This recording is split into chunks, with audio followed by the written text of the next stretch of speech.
Hey, good afternoon, Remax of Associate Agents.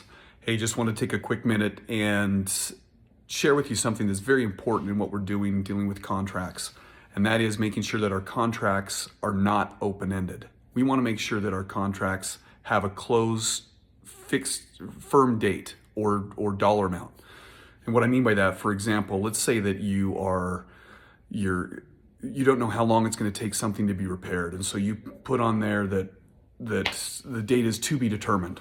You never want to have that open-ended. You want to have something that comes to a closing, and that prevents either party from dragging something out longer than it needed to be. So you'd want to have some language more like that the repairs shall be completed on or before either 90 days after acceptance or on or before January or April 15th of 2026. Same thing would go with a dollar amount. Let's say that you're going to do a repair that is anticipated to be about $1,500. And if it costs a little bit more than that, the seller has no problem making up the difference.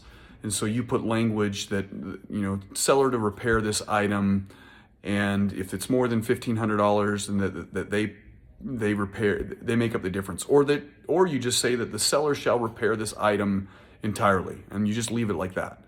Well, what if the repair ended up being $3,000 or $5,000 or $10,000? Well, it's a lot more than probably either party anticipated, and you could argue that the seller might be on the hook for that.